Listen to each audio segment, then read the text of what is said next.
Worked as an academic advisor on a college campus, I often had new students and parents of new students come in and they asked, do the upperclassmen have any tricks for success? I thought that was the greatest question. So they do. Yes, they do. And starting off in higher education can be really, really difficult, especially when you are a freshman, right? And it was very difficult for me, especially when I sent my oldest off to school and when I went as well. When my oldest went to school, however, she decided that she was going to go to school on the opposite side of the country. At the time, we lived in Denver, Colorado, and she chose a college in Virginia. So preparing for her to leave was a feat, maybe even an Olympian feat. We had to pack and purchase and clear out her home bedroom. Then we had to prepare her schedule for school. We had to organize financial aid, learn about housing from across the country. And I soon felt like my lists had been creating lists of their own, and my planner was bulging with tasks, and I kept shoving more and more into it. I soon needed a rubber band to hold it closed. It was horrible, and I was overwhelmed, and so was she. But I learned some vital tips that were able to help my daughter succeed at school. So we want to look and see that there are some vital people that you can get to know. And as a student and as a parent, make sure that you know who your undergraduate head is. And I know that that may seem like a silly thing or who that is, but generally there will be somebody on campus who is going to be responsible for each department in an undergraduate responsibility. So they may be doing the scheduling, or they're the ones who are going to help you to get into classes, things like that. Your academic advisor can explain who that is. For one department I worked with in higher education, the undergraduate head also was the one who was able to approve outside projects.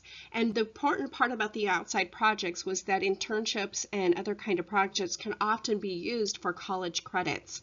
And by taking that information to that undergraduate head, oftentimes the student then can get additional credits toward graduation. Also, make sure that you do know your academic advisor, that you know them very well. Know them by name. Who are they? Do they have children? What is their favorite thing? Get to know them so that you know them on a personal level.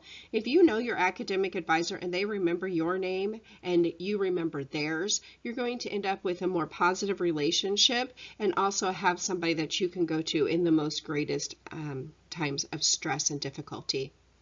Also, get to know your professors.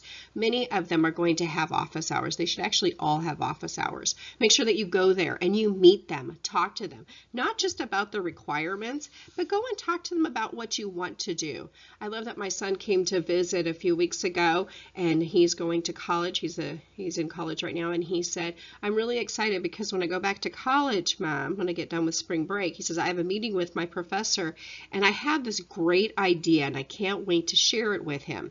And he went on to talk about an idea that he had for a project and couldn't wait to share it with his professor. When he did go, he sat down his office hour and his professor loved the idea. Not only did his professor love the idea, but he thought it would be a great outside project that he could integrate into his career.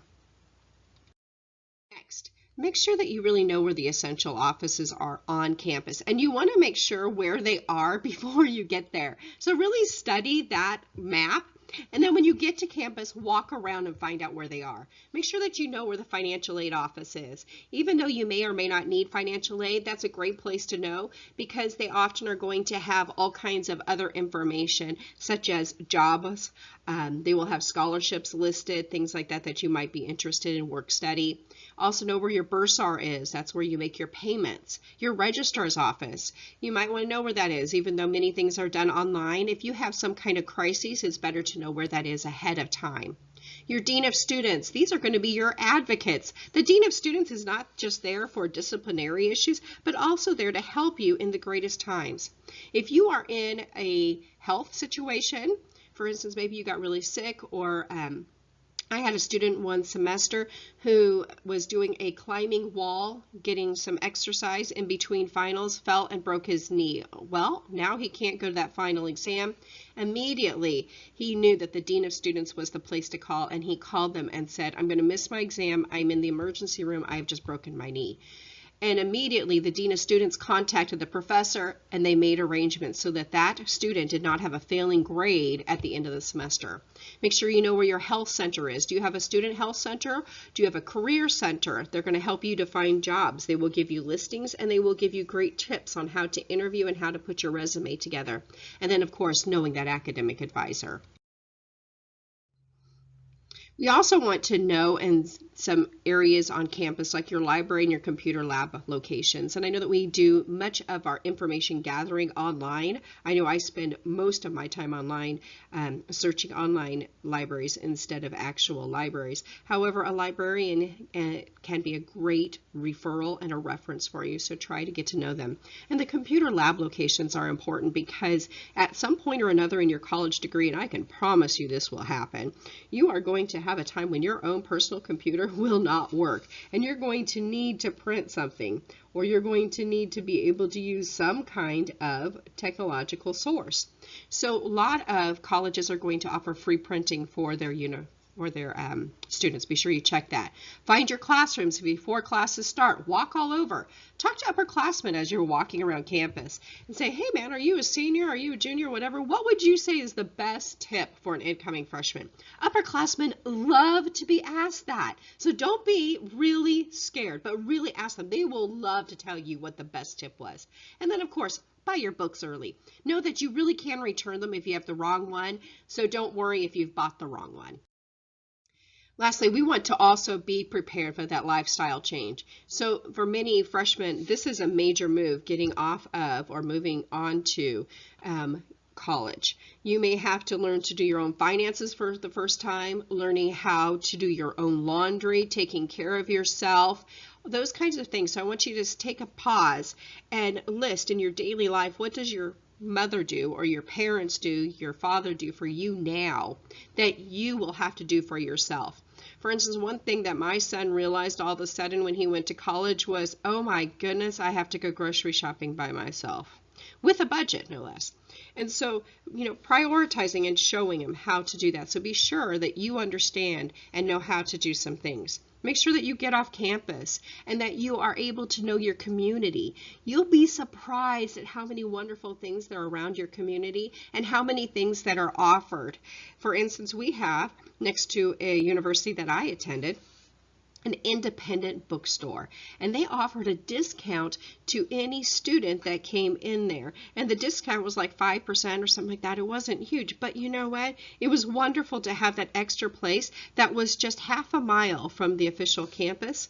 Also, there are all kinds of wonderful things like movie theaters and restaurants, and be sure that you look and see what kind of discounts and benefits and what are other things that are available. What kind of festivals do you have? We do a 4th of July festival in our own city, or one of my favorite one is called the Taste of Tippecanoe, where all of the area restaurants get together and they build little booths and you get to taste all the food in their restaurants. So be sure that you get to know some of those things because it gives you diversity, it gets you off campus, and it's also going to give you something to do. Make sure that you get to campus early and that you are able to be there not the day of class, but a couple of days beforehand so that you can familiarize yourself with campus and that you meet your roommates early. Talk to them, email them, get to know who they are. What are their favorite things? And then also talk to them about what you prefer or don't prefer. Do you want a busy room? Do you want to not have a busy room? Do you like your space clean? Do you want your own space? Would you prefer that your refrigerator is not touched? Do you care if they eat your food? These are all basic things, and there's some wonderful questions you can find on the internet. But these are wonderful tips, and as you integrate these tips into your own life and you prepare to go to college, you're going to find that there are some wonderful opportunities to succeed, and you will feel more successful as you walk onto your college campus.